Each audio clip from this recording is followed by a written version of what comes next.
اللہ سے محبت نہیں ہونا کیا؟ یاد رکھیے، جو لوگ، میں خود اپنے نفس کو بھی جو ہے اس میں شمار کرتا ہوں، جو لوگ صبح اٹھتے ہی اللہ کا ذکر نہیں کرتے، بھلا بتائیے اس مومن کی زندگی میں کافر زندگی میں کیا فرق ہے؟ کافر بھی اٹھتا ہے، داڑھی مونڈ لیتا، اچھے کپڑے پہن لے، کمپنی چلے آتا. ہم لوگ بھی صبح اٹھے اگر اللہ کا ذکر نہیں کرے تو اب ایک مومن اور کافر زندگی میں کیا فرق ہو گیا؟ اللہ کے ذکر سے بھی اللہ تعالیٰ کی محبت آتی ہے. اچھا نماز، آپ یہ بتائیے صبح سے لے کر اب تک کس نے دن میں 12 یا 10 رکعت سنت موقدہ کا اہتمام کیا ہے؟ دیکھو ہماری حالت کیا ہے. میں آپ کو ذلیل نہیں کرنا چاہتا ہوں، آپ کا امتحان لینا چاہتا ہوں، میں بھی خود شامل ہوں.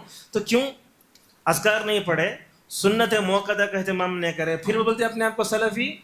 کیا ہمارے دلوں میں اللہ کی محبت ہے کیا؟ اچھا یہ بتائیے کس نے آج چاشت کی نماز پڑھی؟ 1 2 3 4 بس. حالانکہ چھٹی اتوار ہے، نہیں پڑھتے. اللہ کی محبت کہاں ہے؟ اللہ کا ذکر کہاں ہے؟ اچھا نماز کے بعد کے جو اذکار ہیں مکمل کس کو یاد ہیں؟ آپ سروے کر کے دیکھیے زندگی میں جو ہاتھ اٹھ رہے ہیں، جو ہاتھ نہیں اٹھ، اس سے خود معلوم ہوتا ہے ہم اللہ کی محبت میں کتنے فیل ہیں. اللہ کے نبی صلی اللہ علیہ وسلم اذکار پڑھتے تھے نا. نماز کے بعد کیا اذکار جانتے ہیں؟ نماز کے بعد کیا اذکار کا کیا فائدہ ہوتا ہے؟ آپ دنیا کے کسی بڑے آدمی کے سامنے بیٹھو، کیسا بیٹھتے ہیں؟ اگر اس کے پاس ایسا دیکھے تو چلے جاؤ بولتا. ٹائم دیکھ رہے ہیں آپ؟ اللہ کے سامنے کیسے بیٹھنا؟ نماز کے بعد اگر بیٹھے تو آپ اللہ کے سامنے بیٹھے ہیں. اللہ تعالیٰ کون ہے؟ مالک الملک ہے. اس نے ہم کو سر کے تالو سے پیر کے تلوے تک نعمتوں میں ڈبو کر رکھا ہے. اگر میرے اور آپ کے پاس نماز کے بعد اذکار پڑھنے کا وقت نہیں تو سمجھ جائیے ہمارے دلوں میں اللہ کی محبت نہیں ہے. نماز کے بعد کیا اذکار کی اہمیت کیا آپ جانتے ہیں؟ آپ جو ہے نماز کے بعد وہیں بیٹھنا، نہ رائٹ دیکھنا نہ لیفٹ دیکھنا، کسی کو نہیں دیکھنا. اللہ کے سامنے بیٹھے آپ، اللہ مالک الملک ہے اور اللہ کا ادب ضروری ہے. کسی کو نہیں دیکھنا، نہ ادھر مصافہ نہ ادھر مصافہ، اور نہ موبائل دیکھنا، کچھ بھی نہیں دیکھنا. آپ کیا کرنا؟ اللہ کا ذکر کرنا. اللہ کا ذکر کرنا فائدہ کیا ہوتا ہے؟ آسمان میں رہنے والی نورانی مخلوق آپ کے حق میں دعا کرتے، اے اللہ یہ بندہ تیرے لیے بیٹھا، اے اللہ اس بندے پر رحمت کی بارش اتار. دوسرے وقت میں ہم بولتے مولوی صاحب ہم نہ دعا کرو، یہاں پھگٹ میں مفت میں دعا ملتی ہے نورانی مخلوق کی، اس کو لینے کے لیے ہمارے پاس دم نہیں ہے. اور بولتے ہیں اے اللہ، نورانی مخلوق فرشتے دعا کرتے ہیں، اے اللہ یہ تیرا بندہ بیٹھا ہے، اس کی مغفرت فرما دی.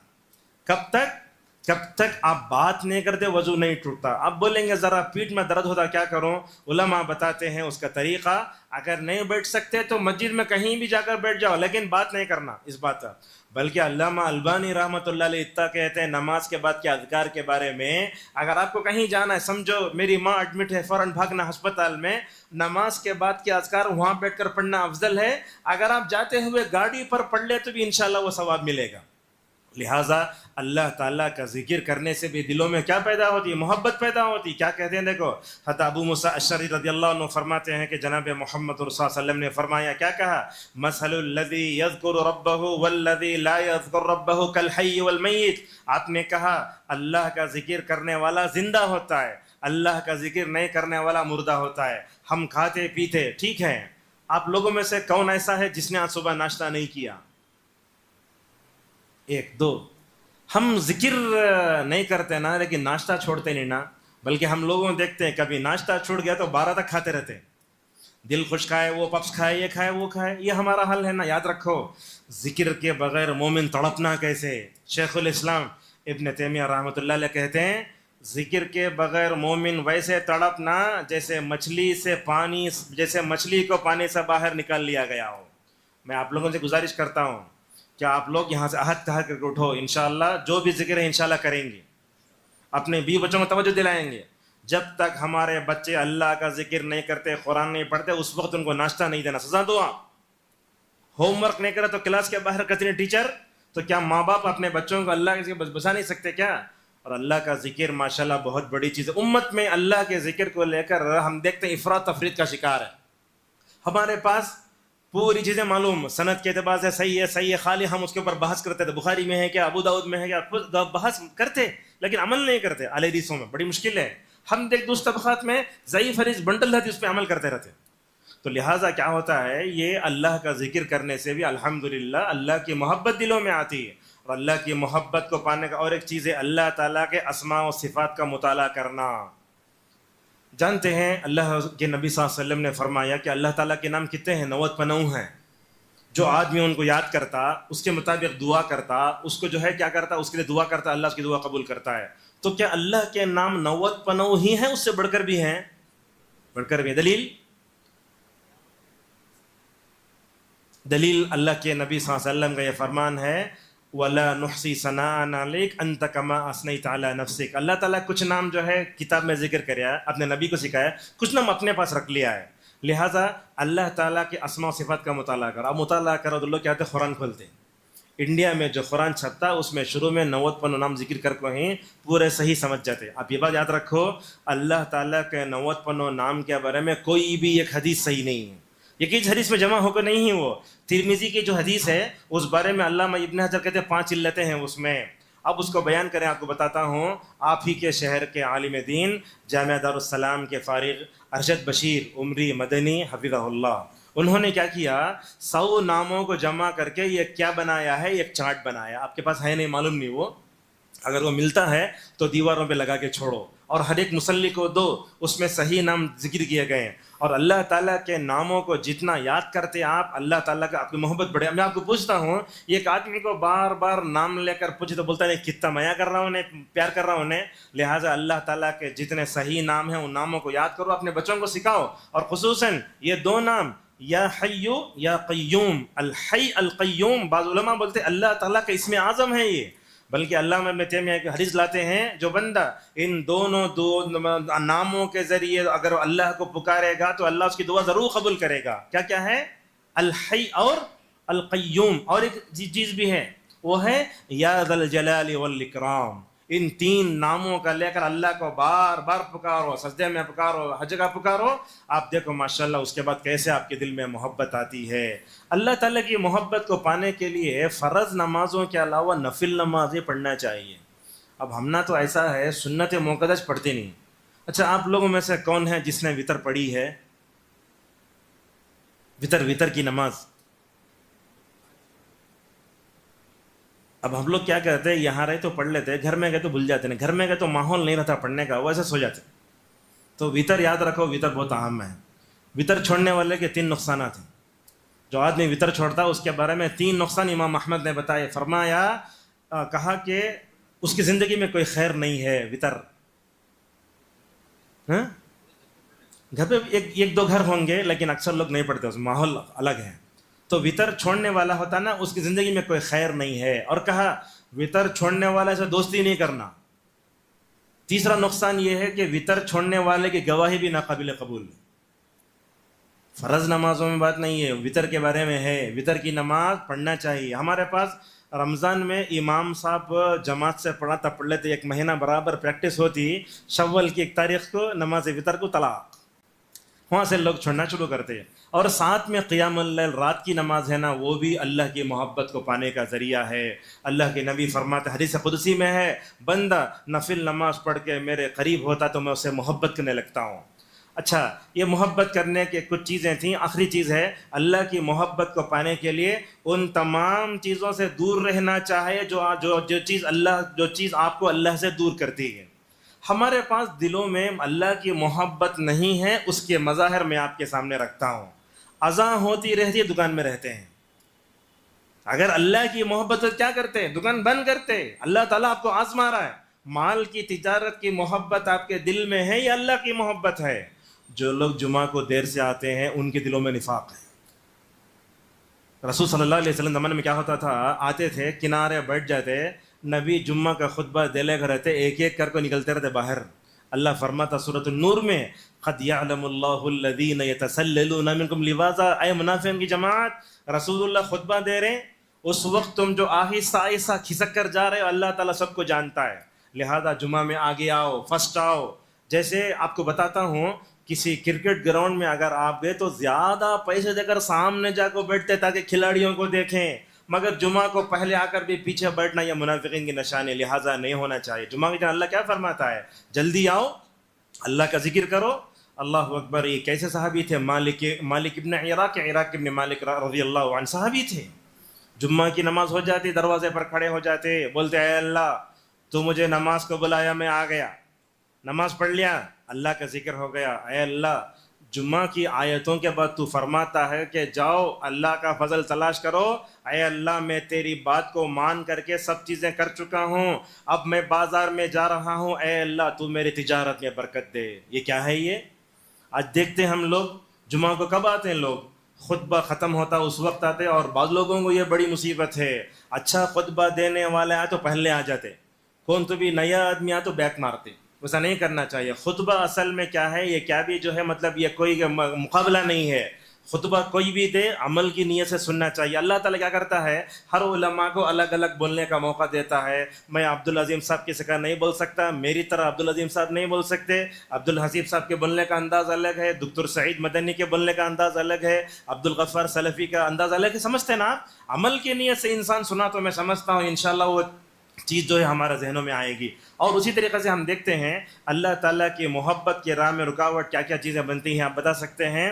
سب سے پہلے تو قل ان کان آباؤکم، باپ بنتا ہے، بیٹے بنتے، بیویاں بنتے، تجارت ملتی، مال بنتا ہے، ہمارا اپنا گھر بنتا ہے. دیکھو بہترین اٹیچ باتھ روم کا گھر، اے سی کا کمرہ، آرام سے سوتے رہتے ہیں. وہ جس گدے پر سوتے نا وہ گدا ہمیں کیا کرتا؟ نماز فجر کو اٹھانے میں کیا رکاوٹ بن جاتا ہے.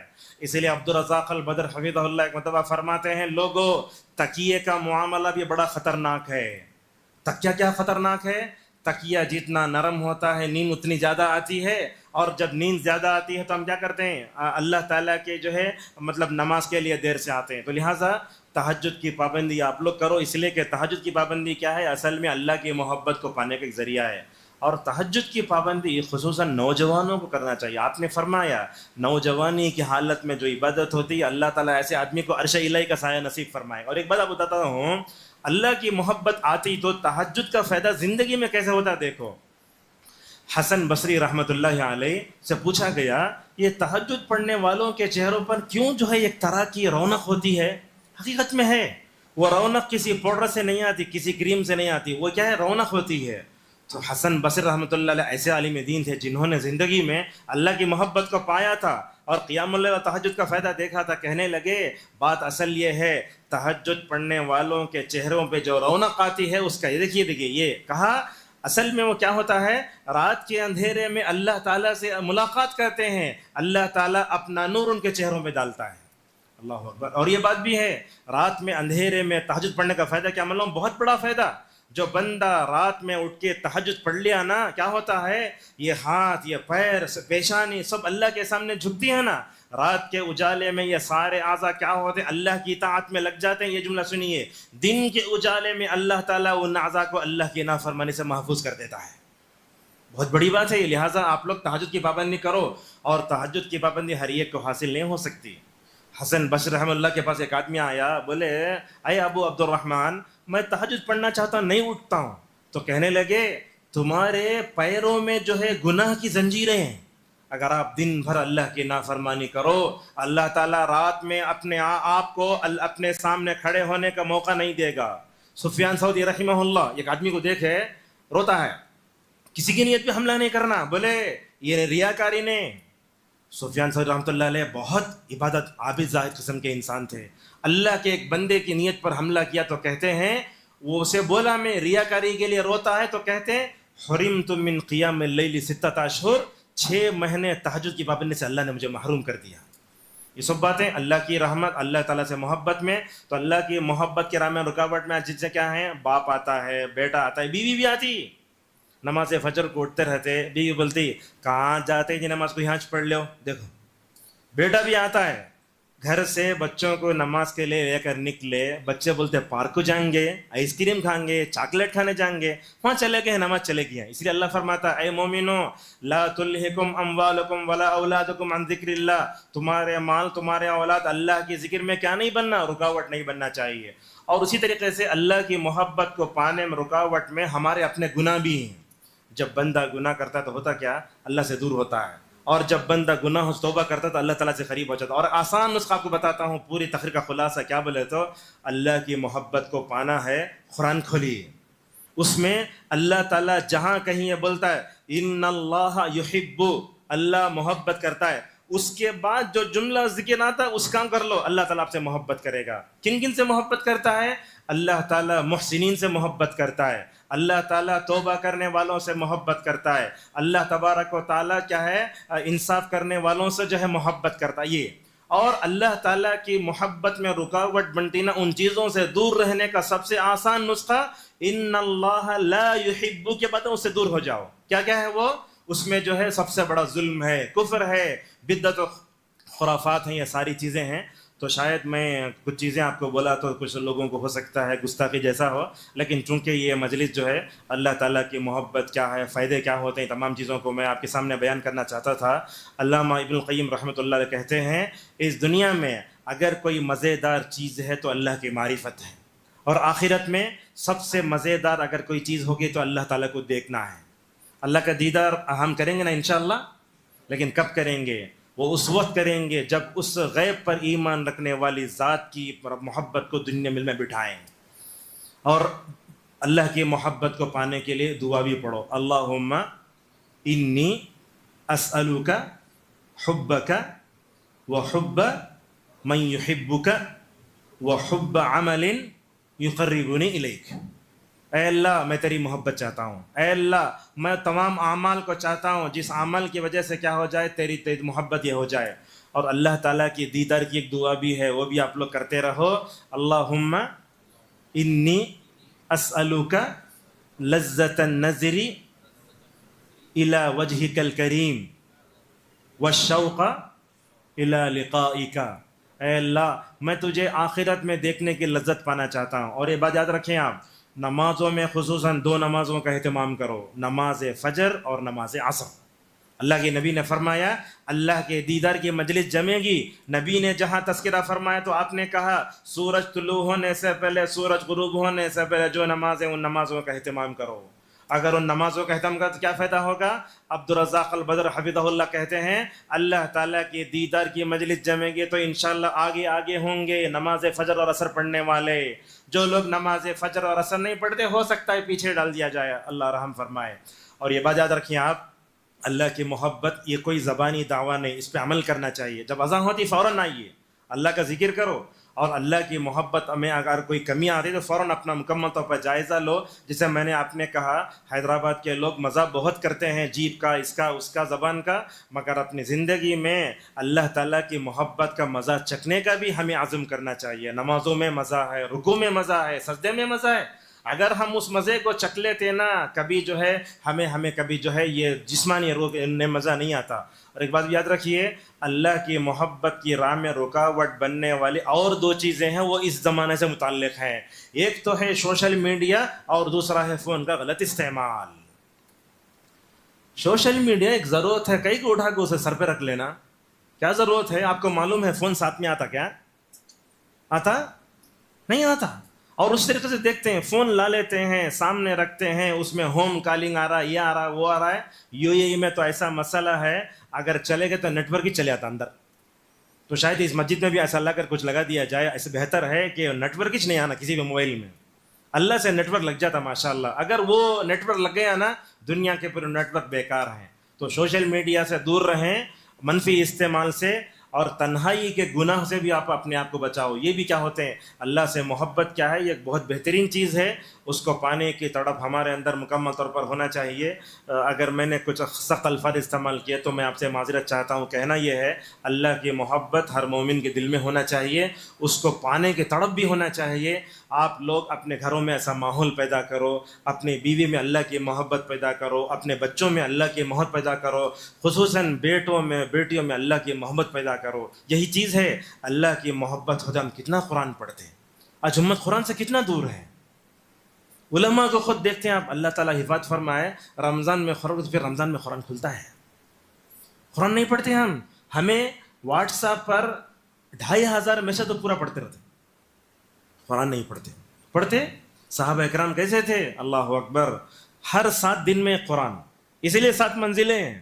اگر آپ کو ایک بات بتاؤں تو سلفی لوگ بڑا مکمل طور پر ہنگامہ کرتے، بولتے ہیں علماء حضرت عثمان رضی اللہ عنہ نے حج کے دنوں میں حجر اسود کے پاس کھڑے ہو کر اکیلے ایک رات میں پورا قرآن پڑھا ہے. روایت صحیح ہے، شک کرنے کی گنجائش نہیں ہے. اب لوگ پوچھیں گے شبینہ پڑھتے ہی نا، وہ شبینہ جماعت سے منع کرتے ہیں. اصل میں قرآن کیا ہے، 7 دن میں پڑھنا، 3 دن میں پڑھنا، مگر یہ ان کا جو عمل ہے نا حدیث سے نہیں ٹکراتا ہے. اللہ جزا خیر دے. علامہ ابن رجب حنبلی رحمہ اللہ کو کیا جواب دیتے ہیں، دیکھو اصل میں کیا ہے، جب رمضان آتا یا ذی الحجہ کے 10 دن آتے، اگر اس میں 3 دن سے کم میں بھی اگر کوئی قرآن پڑھا تو کوئی حرج نہیں ہے. علامہ البانی رحمۃ اللہ علیہ کہتے ہیں یہ روایت صحیح ہے کہ ایک رات ایک رکعت میں حضرت عثمان نے پورا قرآن پڑھا. اسباب کیا ہیں؟ ایک سبب تو یہ ہے کہ ان کے دل میں اللہ کی محبت تھی، دوسرا یہ ہے کہ ان کے دل میں کیا تھا، وقت میں برکت تھی، تیسرا یہ کہ وہ اہل زبان تھے. تو اس لیے اللہ تعالیٰ سے محبت کا ایک کیا ہے درجہ، قرآن سے محبت بھی ہے. اور آپ لوگ اپنے گھروں میں ذرا قرآن سننے سنانے کا ماحول بھی پیدا کرو. ہمارے پاس کیا ہے، ہمارے پاس جمعہ ہے تو لوگ قوالیاں سنتے ہیں. اگر جمعہ آیا تو لوگ کیا کرتے ہیں، میلاد النبی کے گانے گاتے ہیں. پہلے زمانے میں کیا ہوتا تھا، قرآن کی آوازیں آتی تھیں. اب کہاں ہیں وہ قرآن کی آوازیں؟ اللہ تعالیٰ میرے ماں باپ کی مغفرت فرمائے. 2013 میں انتقال ہوا، مگر ایک چیز ہم نے والد صاحب سے سیکھی ہے، وہ کیا بولے تو قرآن سننا. گھر کا ماحول ایسا پیدا کرے ماشاءاللہ. اس کا اثر میں اپنے بہنوں میں، اپنے بیٹوں میں دیکھا، بلکہ میرے بیٹوں میں خود اس کا اثر دیکھا. الحمدللہ جامعہ دارالسلام عمرہ میں پڑھاتا ہوں، میرے اپنے 2 بیٹے اس وقت حافظ قرآن ہیں الحمدللہ. کیوں بول رہا ہوں، یہ میرے باپ کا اثر میرے اوپر ہوا، اور الحمدللہ میں قرآن میں جڑا ہوں تو اس کا اثر ان پہ ہوا. اب دیکھتے ہیں ماں باپ قرآن سے دور، اپنے بچے کو حافظ قرآن بنا چاہتا، نہیں ہو سکتا. اگر باپ کے ڈی این اے میں قرآن، ماں کے ڈی این اے میں قرآن، وہ قرآن اس میں آتا. اب دونوں خود قرآن سے دور تو قرآن کیسے آئے گا؟ کیا بول رہا تھا میں اس وقت، جو بات چل رہی تھی. اب ہاں، قرآن سننے سنانے کا ماحول پیدا کرو. مدینے میں بھی ویسا ماحول، کیسا ماحول تھا، قرآن نے کیسے زندگیاں بدلی. طفیل بن عمر دوسری روئی رکھ لے گئے کان میں، اور ان کو بولے تمہیں مکے کے قریب ہوئے تو وہ محمد نامی ایک آدمی ہے، اس کی آواز، اگر اس کے قرآن کی آواز تمہارے کان میں پڑے تم بے دین ہو جاتے ہیں. اب انہوں کیسے تھے، قبیلے ثقیف کے سردار انہوں، اگر بولے مدین مکے کے قریب ہوتے جا رہے ہیں وہ قرآن میں کان کی آواز گزر رہی ہے. قرآن کے اندر ایسی طاقت ہے، وہ کپڑا کیا روئی کیا، اس کے اندر سے گھس کر الحمدللہ دلوں میں انقلاب پیدا کرتا ہے. قرآن کے اندر وہ طاقت ہے. اب انہوں بولے قرآن کی آواز آ رہی نا، میں نکال کر کیوں نہ سنوں. الحمدللہ وہ نکالے اور قرآن کی آواز کان سے اندر پڑی، دل میں جا کر گئی. الحمدللہ کیا ہو گئے، مسلمان ہو گئے. اور طفیل بن عمر دوسی رضی اللہ تعالیٰ عنہ جب جو ہے کیا ہو گئے، مسلمان ہو گئے، آپ نے ان کو کیا کیا، فوراً داعی بنایا. ایک مسئلہ اس وقت شہر میں چل رہا ہے، دعوت کا کام کرنے کے لیے کتنا علم چاہیے. بعض لوگ کیا کرتے ہیں، پورا علم ہونا، تمہیں بغیر عالم کے کام نہیں کرنا. یہ بات یاد رکھیے، دعوت کا کام کرنے کے لیے عبداللہ جولم حفظہ اللہ فرماتے ہیں، مدنی کہتے ہیں، اگر آپ کو ایک آیت بھی معلوم پہنچاؤ، توحید ہے پہنچاؤ. اگر آپ کو معلوم ہو گیا قل اللہ احد کا ترجمہ لوگوں تک پہنچاؤ. اب یہ لوگ پتہ نہیں کہاں سے آ گئے کہ عالم کی نگرانی میں تو ہونا چاہیے، مگر اس کے لیے پورا عالم ہونا شرط نہیں ہے. ایسے فتنے کر کے کیا کر رہے ہیں، شہر حیدرآباد میں دعوت کے کام کو روکا جا رہا ہے. لہٰذا ایسے بھی نہیں ہونا چاہیے. لہٰذا دیکھو طفیل بن عمر دوسی مسلمان ہوئے، آپ نے ان کو فوراً داعی بنا. میں آپ سے پوچھتا ہوں، جس وقت وہ داعی بنے کتنا قرآن یاد تھا ان کو، کیا علم تھا ان کو توحید کا علم تھا، کچھ قرآن یاد تھا، فوراً داعی بن گئے.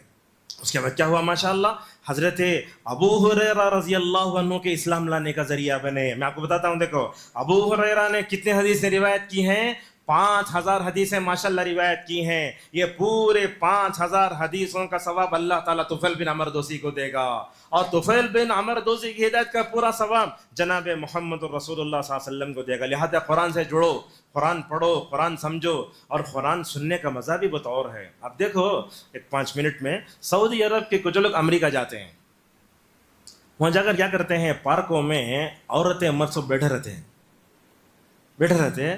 ان کو جا کر انگریزی میں پوچھتے کیا تمہیں قرآن سننا چاہتے ہیں کیا. اب انہوں بھی کیا کرتے ہیں، ماشاءاللہ یہاں انڈیا کی جیسے قرأت نہیں رہتی، امام پڑھے تو بھگ جائے. وہاں قرأت کیسے رہتی، یاسر الدوسری، ماہر موقلی، عبداللہ بن عباد الجوہنی، صلاح البدیر، ماشاءاللہ یہ ایسے اللہ کے اولیاء ہیں، حرم کے امام. ان کے پیچھے نماز پڑھا تو ایسے من ہوتا قرآن ابھی اتر رہا ہے. ان کی تلاوت لے جا کے سنتے، کیا انہوں سنتے بولتے. ہم نے اپنے جو ہے آنکھوں سے دیکھا، یہ یوٹیوب میں جا کے ان کو دیتے نا، وہ یاسر دوسری چڑھا کو پڑھتے، زندگی میں کفر کی حالت میں شرک کی حالت میں قرآن سنتی انہیں مگر بے اختیار آنسو جاتے رہتے۔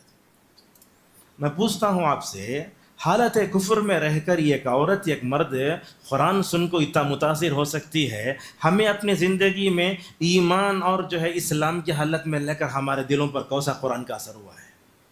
یہ سوچنے کی بات ہے۔ تو یہ ایسا اثر ہوتا ہے۔ کیسے اثر ہوتا تھا؟ دیکھو، اللہ کے نبی صلی اللہ علیہ وسلم قرآن دوسروں سے سنتے تھے۔ ایک مرتبہ آپ نے ابن مسعود سے کہا، ابن مسعود قرآن پڑھو۔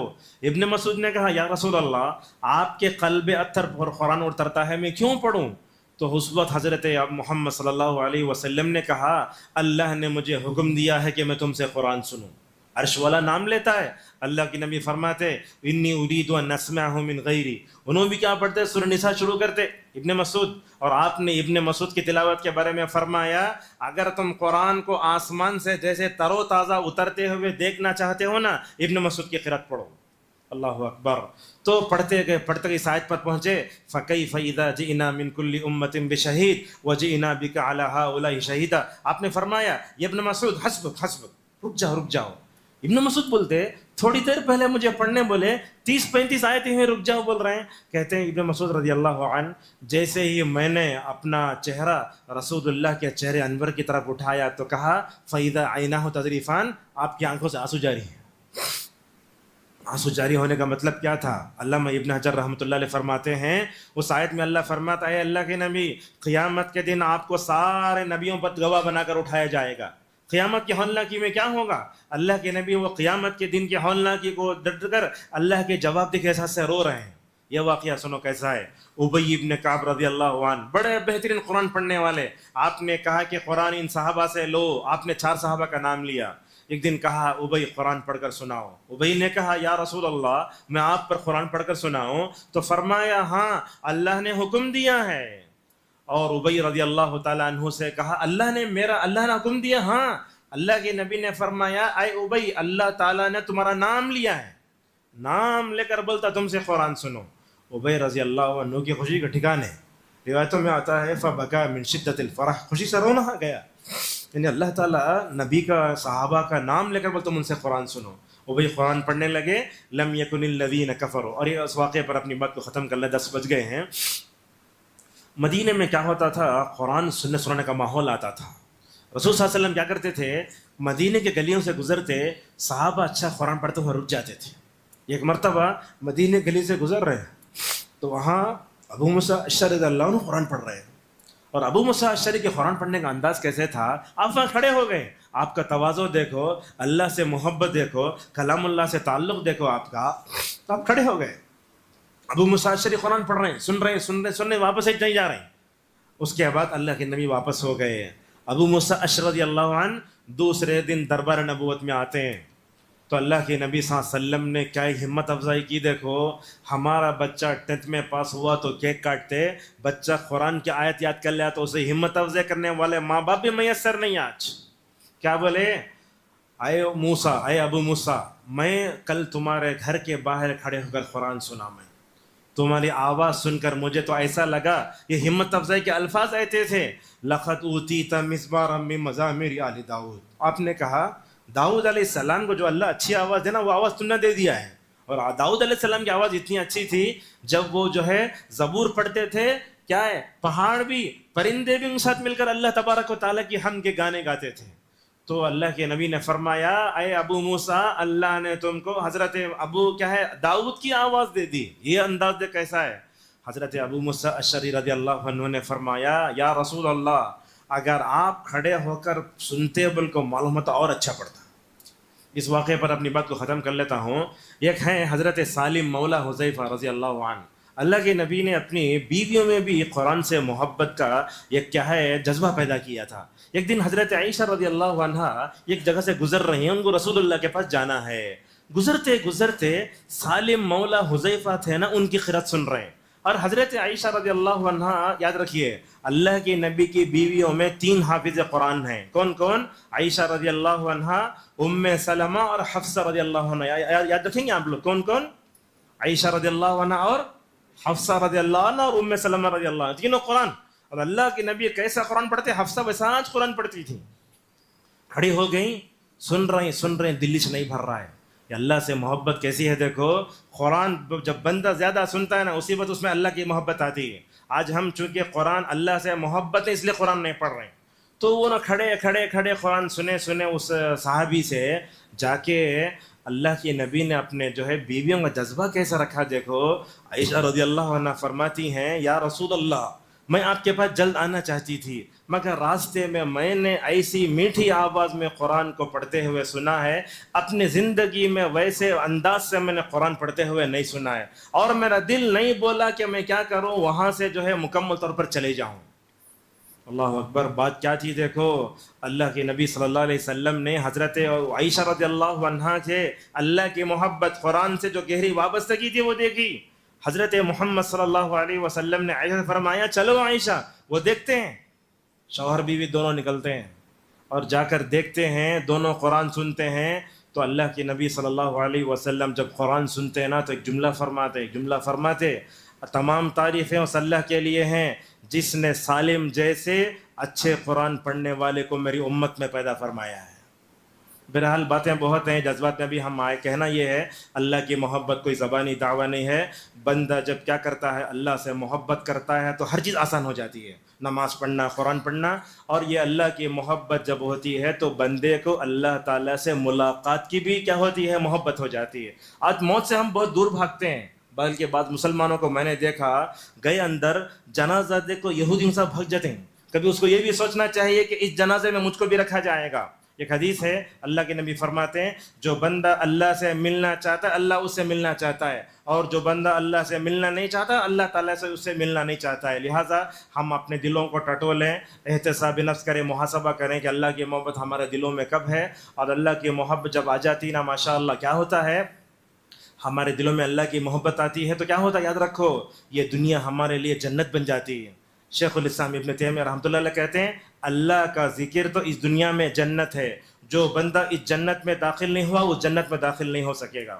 تو شاید ہم زندگی میں اب تک 80 مرتبہ کوئی قرآن پڑھے ہیں کیا؟ علامہ ابن تیمیہ رحمہ اللہ کو جیل میں ڈالا گیا تو ان کے شاگرد بولتے ابن عبد الہادی ابن تیمیہ نے صرف جیل میں الحمدللہ 80 مرتبہ قرآن پڑھا ہے, اور جیل کی دیواروں کو لکھ کے بھرا دیے. اللہ اکبر. اس ربانی عالم دین کا انتقال کیسے ہوا؟ ان المتقین فی جنات و نہر فی مقعد صدق عند ملک مقتدر پہ انتقال ہوا. متقی جنتیوں میں رہیں گے. اور اللہ اکبر, یہ اللہ تعالیٰ کے محبت رکھنے والے, یہ بات بھی یاد رکھو, اللہ تعالیٰ کی محبت رکھیں گے نا ایک بڑا فائدہ دنیا میں, اللہ تعالیٰ آپ کی محبت لوگوں کے دلوں میں ڈال دے گا. حقیقت ہے یہ. امام حرم آئے تو کیسے بھاگتے لوگ. اللہ اکبر. ہم نے تو یہ اپنی آنکھوں سے دیکھا ہے. ایک تھے شیخ محمد بن محمد المختار الشنقیطی حفظہ اللہ, بڑے علماء میں سے ہیں. ایک مرتبہ جمعرات کو درس دینے آتے مغرب سے عشاء تک. ان کی محفل میں نئے مطلب 5000 لوگ بیٹھتے ہیں. جس دن آتے انہوں کار سے اترے تو ایسا بھاگتے پیچھے لوگ بولتے اللہ کے اولیاء میں سے ہیں.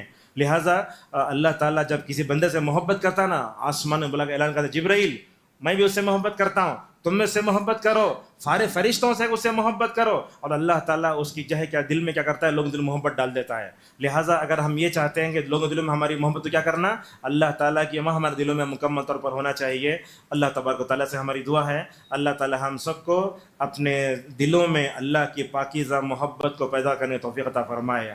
اے رب, نبیوں کے دلوں میں, صحابہ کے دلوں میں, اسلاف امت کے دلوں میں اللہ کی جو محبت تھی اللہ تعالیٰ وہ محبت ہمارے دل میں پیدا فرمائے. اللہ تعالیٰ ہم سب کو کھانے پینے سے بڑھ کر, جسمانی تربیت سے بڑھ کر اپنی روحانی تربیت کرنے اور ایمان کی جو حلاوت, جو میٹھا, جو لذت بندگی ہے اس کو پانے کی اللہ ہم سب کو توفیق عطا فرمائے. اللہ ہم سب کو وہ تمام کام کرنے کی توفیق عطا فرمائے جس سے اللہ راضی ہوتا ہے, خوش ہوتا ہے. اللہ تعالیٰ ان تمام کاموں سے ہماری حفاظت فرمائے جس سے اللہ ناراض ہوتا ہے. اللہ تعالیٰ ہم سب کو جیسے یہ جمع فرمایا ہے جنت فردوس میں جمع فرمائے. اللہ تعالیٰ قیامت میں ہمیں رسول اللہ کی معیت, آپ کی رفاقت اور صحابہ کی جماعت کی رفاقت اللہ تعالیٰ ہم سب کو عطا فرمائے. اللہ تعالیٰ ہم سب کو کتاب و سنت کو فہم سلف کی روشنی میں سمجھنے توفیق عطا فرمائے. جتنے ہمارے علماء تھے دنیا سے جا چکے ہیں اللہ تعالیٰ کروٹ جنت نصیب فرمائے. جتنے سلفی علماء دنیا میں ہیں اللہ تعالیٰ سب کو صحت و عافیت اور ملامل فرمائے اور سب کی خدمات کو قبول فرمائے. اللہ تعالیٰ ہمارے جائز مرادوں کو پورا فرمائے. یہ دل کے جو کیفیت دل میں بدلتی ہے نا اللہ تعالیٰ اس کیفیت کو اللہ تعالیٰ تعدیر باقی رکھے. آمین. وآخر دعوانا الحمد للہ.